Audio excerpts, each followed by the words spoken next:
అందరికి హ్యాపీ భోగి ముందుగా అయితే. ఎందుకంటే నేనైతే భోగి రోజైతే అందరం అయితే టెంపుల్కి అయితే వెళ్తాం. సో నేనైతే మా ఊరు శివాలయం టెంపుల్కి అయితే వెళ్ళే కంటే ముందైతే మా టెంపుల్ ఎదురుగా అయితే ఇలా ఉంటుందన్నమాట.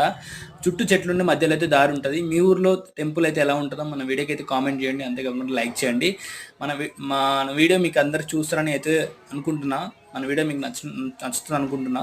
దానికన్నా ముందు అయితే కాళ్ళు అయితే కడుక్కుంటున్నాను. ఇక్కడ ఫస్ట్ అయితే మనం గుడికి వెళ్ళే ముందు అయితే కాళ్ళు అయితే కడుక్కొని లోపలికి అయితే ఎంటర్ అవుతాం. సో ఎంటర్ అయ్యే దగ్గర ఇక్కడైతే ఒక ఆవు ఉంది. ఆవునైతే మొక్కున్నా. ఇప్పుడు ప్రదక్షిణాలు అయితే చేస్తున్నా. లోపలికి ఎంటర్ అయ్యి ప్రదక్షిణాలు అయితే 3వ రౌండ్ అయితే ఇప్పుడు తిరుగుతున్నా. ఎగ్జాక్ట్గా అయితే మనం అయితే ఎవరైనా 3 రౌండ్లు అయితే తిరుగుతాం. మీరు ఎన్ని రౌండ్లు తిరుగుతున్నా మన వీడియోకి అయితే కామెంట్ చేయండి. తర్వాతకి అయితే లోపలికి అయితే ఎంటర్ అయినా. మా ఊరు శివాలయం టెంపుల్లో ఇలా ఉంటుంది అనమాట. అప్పట్లో రాళ్లతో చెక్కిన గుడి అనమాట. ఫస్ట్ అయితే నేనైతే గణపతిని అయితే మొక్కున్న తర్వాత అయితే మన శివుని అయితే మొక్కిన తర్వాత మా శివాలయం టెంపుల్ శివుడు అయితే ఇలా ఉంటాడనమాట. మీ ఊర్లో ఎలా ఉంటుందో మన వీడియోకి అయితే కామెంట్ చేయండి. నాకైతే